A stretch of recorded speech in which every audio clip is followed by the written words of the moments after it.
Cricket കളിക്കുകയായിരുന്ന യുവാവ് ഇടിമിന്നലേറ്റ് മരിച്ച വാർത്ത കഴിഞ്ഞ ദിവസമാണ് നമ്മൾ കേട്ടത്. മഴയ്ക്കൊപ്പം ഉച്ച കഴിഞ്ഞുണ്ടാകുന്ന ഇടിമിന്നലിനെ നമ്മൾ കരുതിയിരിക്കണം. മേഘങ്ങളിൽ നടക്കുന്ന വൈദ്യുതി ചാർജുകളുടെ പ്രവാഹമാണ് മിന്നലെന്ന് ശാസ്ത്രീയമായി പറയാം.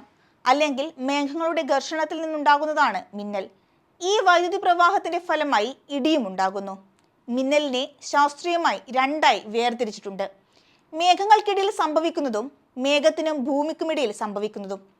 വൈദ്യുതി പ്രവാഹം മേഘങ്ങൾക്കിടയിൽ പ്രവഹിക്കുന്നത് നമുക്ക് ദോഷം ചെയ്യില്ല. എന്നാൽ മേഘങ്ങളിൽ നിന്ന് ഈ പ്രവാഹം ഭൂമിയിലേക്കാണ് സഞ്ചരിക്കുന്നതെങ്കിൽ അപകട ഭീഷണി ഉണ്ടാകുന്നു. ഇടിമിന്നൽ ഉണ്ടാകുമ്പോൾ എന്തൊക്കെ ശ്രദ്ധിക്കണം? ഉച്ചയ്ക്ക് 2 മണി മുതൽ രാത്രി 10 മണി വരെ അന്തരീക്ഷം മേഘാവൃതമാണെങ്കിൽ തുറസായ സ്ഥലത്തും ടെറസിലും കളിക്കുന്നത് ഒഴിവാക്കുക. ഇടിമിന്നലിന്റെ ആദ്യ ലക്ഷണം കണ്ടുകഴിഞ്ഞാൽ ഉടൻ തന്നെ സുരക്ഷിതമായ കെട്ടിടത്തിലേക്ക് മാറുക. മഴക്കാറ് കാണുമ്പോൾ തുണികൾ എടുക്കാൻ ടെറസിലേക്കോ മുറ്റത്തേക്കോ ഇടിമിന്നലുള്ള സമയത്ത് പോകരുത്. ഗൃഹോപകരണങ്ങളുടെ വൈദ്യുതി ബന്ധം വിച്ഛേദിക്കുക. ജനലും വാതിലും അടച്ചിടുക. ലോഹവസ്തുക്കളുടെ സ്പർശനമോ സാമീപ്യമോ പാടില്ല. വൈദ്യുതി ഉപകരണങ്ങളുടെ സാമീപ്യവും ഒഴിവാക്കുക. ടെലിഫോൺ ഉപയോഗിക്കുന്നത് ഒഴിവാക്കാൻ ശ്രമിക്കുക. ഇടിമിന്നലുള്ള സമയത്ത് കുളിക്കുന്നതും ഒഴിവാക്കുക.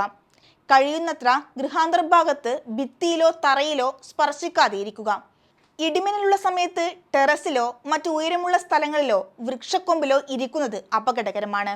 വീടിന് പുറത്താണെങ്കിൽ വൃക്ഷങ്ങളുടെ ചുവട്ടിൽ നിൽക്കരുത്. വാഹനത്തിനുള്ളിലാണെങ്കിൽ തുറസായ സ്ഥലത്ത് നിർത്തി ലോഹങ്ങളിൽ സ്പർശിക്കാതെ ഇരിക്കുക. ഇടിമിന്നൽ ഉണ്ടാകുമ്പോൾ ജലാശയത്തിൽ ഇറങ്ങുവാനും പാടില്ല. ഇടിമിന്നലുള്ള സമയം പുറത്ത് അയയിൽ കിടക്കുന്ന നനഞ്ഞ വസ്ത്രങ്ങൾ എടുക്കാതിരിക്കുക. ഇടിമിന്നലിൽ നിന്ന് സുരക്ഷിതമാക്കാൻ കെട്ടിടങ്ങൾക്ക് മുകളിൽ മിന്നൽ ചാലകം സ്ഥാപിക്കാം. വൈദ്യുതോപകരണങ്ങളുടെ സുരക്ഷയ്ക്കായി സർചാർജ് പ്രൊട്ടക്ടർ ഘടിപ്പിക്കാം. മിന്നലിന്റെ ആഘാതത്തിൽ പൊള്ളലേൽക്കുകയോ കാഴ്ചയോ കേൾവിയോ നഷ്ടമാവുകയോ ഹൃദയാഘാതം സംഭവിക്കുകയോ ചെയ്യാം. മിന്നലാഘാതം ഏറ്റ ആളിന്റെ ശരീരത്തിൽ വൈദ്യുത പ്രവാഹം ഇല്ല എന്ന് മനസ്സിലാക്കണം. അതിനാൽ മിന്നലേറ്റ ആളിന് പ്രഥമ ശുശ്രൂഷ നൽകാൻ മടിക്കരുത്. മിന്നലേറ്റാൽ ആദ്യം 30 സെക്കൻഡ് ജീവൻ രക്ഷിക്കാനുള്ള സുവർണ നിമിഷങ്ങളാണ്.